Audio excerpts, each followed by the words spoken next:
Let's talk about that first booking.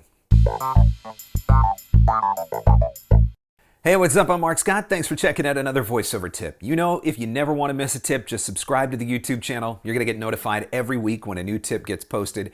And of course, there's more free business and marketing advice in the Everyday VOpreneur podcast. You'll find that wherever fine podcasts are given away for free or online at VOpreneur.com. So this week I want to talk to you about a few things that you need to take into consideration on that first booking, and actually every subsequent booking afterwards, but especially on that first booking because you may not know what you don't know. Now, this does not go into contracts and sorting out usages and all of that sort of stuff. Those are things that you absolutely need to know, but these are things that sometimes get overlooked, and they're considerations that I think are very important. So before you head into the booth, I think there are a couple of things you've got to know. First and foremost, you want to make sure that you're clear on direction. The last thing you want to do is have to go back and record again. A second time, a third time, a fourth time. That wastes your time, that wastes the client's time. So if you're absolutely clear on direction before you do the recording, you should have no problem giving them what they need first time out of the gate.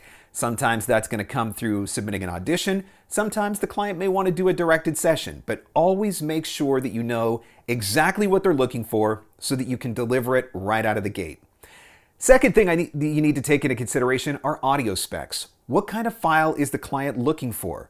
Are they looking for 44K, 48K? Are they looking for MP3, WAV, AIF? You need to know all of this stuff because it might make a difference in what settings you're going to put into your audio editing software before you record. So always make sure you know exactly what your client's specs are, how they need their audio delivered, so that you can give them the right file right out of the gate. Something else you're going to want to have a conversation about is payment terms. How are you going to get paid? How quickly are you going to get paid? What are your payment terms? I offer my clients 30 days after delivery of the final audio in order for payment to come through, and I offer a number of different ways for them to pay me because I want to make it as easy as possible. Make sure you have those discussions before you head into the booth, not after you've done the recording and delivered the final audio. You want to make sure you're very clear on payment terms. Speaking of payment, you also want to make sure that you are absolutely clear on revisions and retake policies. You need to have one of these policies, and you need to make sure that it has been clearly communicated to the client before you start doing the recording. That way you're going to protect yourself. If they come back after you've delivered final audio and want to rewrite half the script, they're going to know up front, if we rewrite half the script, it's going to cost this much because you've discussed all that up front.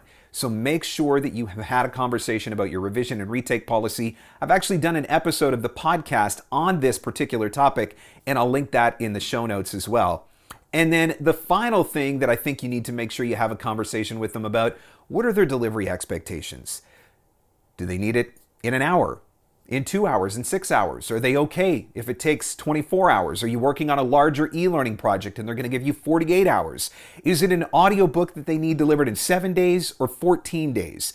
That's another conversation that has to happen before you head into the booth so that you can make sure you are giving your client everything that they need. This is part of the responsibility of being a VOpreneur. You are going to have to know the answers to these questions in order to successfully do your job, and you don't want to have to be relying on reaching out to friends and colleagues every single time to figure out how all this stuff comes together. So make sure that you know what you need to know before you head into that booth. Quickly recapping, make sure you know what the direction is, make sure you know the audio specs that they're expecting, make sure you've discussed your payment terms, your revision and retake policy, and what their delivery expectations are.